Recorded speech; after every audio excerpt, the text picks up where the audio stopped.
Efemérides de hoy, viernes 3 de enero, y vamos hasta 1496, porque ¿quién más que Leonardo da Vinci? Prueba eso, la primera máquina voladora de la historia. Para darles una idea, Florencia en esa época era una especie de Silicon Valley, donde estaban los grandes cerebros del mundo haciendo pues lo más importante, que era haciendo o tratando de dibujar lo que debía ser el mundo moderno.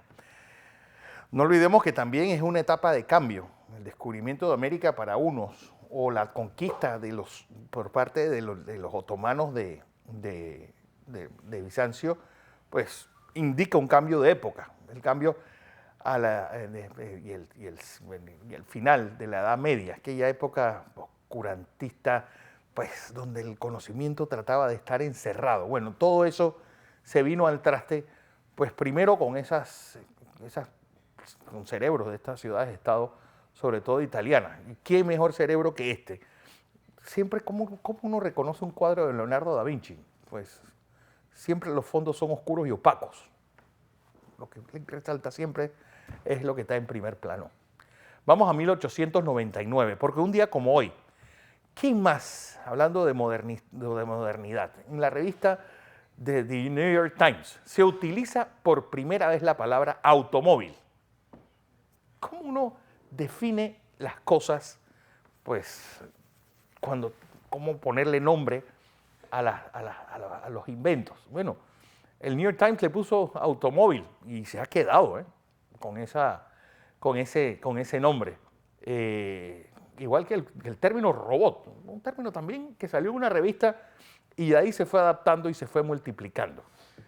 Pues que la gran lección que nos dan los automóviles y que nos dio esa época donde, hablando de modernidad, esa época que empezaron a salir estos aparatos que trataban de mejorar la vida, como la refrigeradora, como el automóvil, pues realmente eran una continuación de tus antecesores. Por ejemplo, los primeros fabricantes de automóviles fueron los fabricantes de carreta, donde había diseños tan absurdos que decían, voy a ponerte una barra atrás para que amarres a tu caballo, porque generalmente estos carros no son fiables.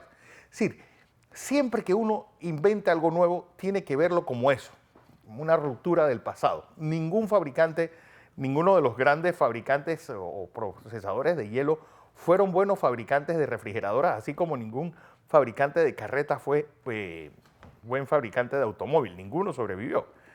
Vamos a 1945, porque la gran odisea, como le llamó Mac Hastings, del ejército de los Estados Unidos en toda la Segunda Guerra Mundial fue esa última ofensiva. Los norteamericanos le llaman la batalla del Bulge.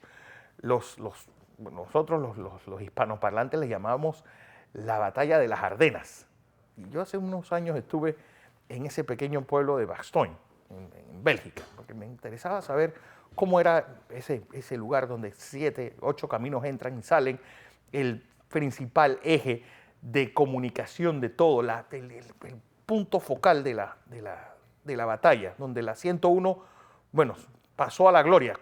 El general Eisenhower condecoró a toda la división, pero como siempre el racismo no condecoró a la 333 de artillería, que todos eran negros y fueron los que defendieron hasta cierto punto el ala. Bueno, esto sale en aquella maravillosa serie llamada Band of Brothers, hecha por Steven Spielberg y por Tom Hanks. Y los americanos han replicado muchas veces esta gran batalla, que costó 80.000 vidas. Esta fue la ofensiva más sangrienta de los Estados Unidos en el teatro europeo.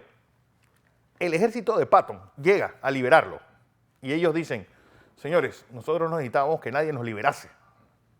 Fue la frase. Además, aquella frase del general McAuliffe diciendo nuts al general alemán que pidió su rendición y que fue también parte de la parodia y del sentimiento de victoria de estos muchachos. Bueno, ninguno pasaba de los 30 años defendiendo esta ciudad en el corazón de las Ardenas entre Bélgica y Luxemburgo. Ahí, la verdad es que es un pueblo bastante pequeño y lo interesante es que en el medio del pueblo tienen un tanque Sherman, pues para que uno pueda verlo y sobarlo y sentarse y hay 2 o 3 museos interesantes. Lo mejor de estos lugares es lo que se come. almejas al vino blanco son extraordinarias, como en toda Bélgica. Vamos a 1963. Porque ¿quién lo iba a decir? Este hombre, el Papa Bueno, excomulga a Fidel Castro. Saber que Fidel Castro terminó pues más cerca de la religión que de lo que estuvo. Bueno, alguien educado por los curas de La Salle y de los jesuitas en el Colegio Belén, y cuya hermana era la que encabezaba las procesiones. Bueno, fue una familia bastante particular, estos Castro rusos. Bueno, 1970, como dije hace un momento, hoy nuestro presidente de esta casa cumple 50 años, nacido en 1970, Ricardo Francolina Osemena. Saludos de parte de todo el equipo de aquí de NEX, un hombre que ha demostrado su valía sobre todo en estos años difíciles. Vamos a 1990, porque un día como hoy, Manuel Antonio Noriega se entrega a las fuerzas de los Estados Unidos y es deportado hacia ese país en un helicóptero que salió en la antigua cancha de fútbol del Colegio San Agustín, donde estaba enfrente de la Anunciatura. Ahí lo trasladan al aeropuerto de Howard y de ahí esta foto con el señor de la Cova y los miembros de la DEA que lo reportan. Pues miran, los dos tuvieron un final muy parecido, porque los dos terminaron presos. Así es la historia, sí. Así que un día como hoy, recordar ese día de 1990, el alivio que fue para muchos, bueno, el fin ya de la dictadura y sobre todo el fin del régimen por medio de una solución hasta cierto punto pacífica, a pesar de los días sangrientos que hubo en los días anteriores. Pero un día en el cual la historia de Panamá iba a cambiar para siempre.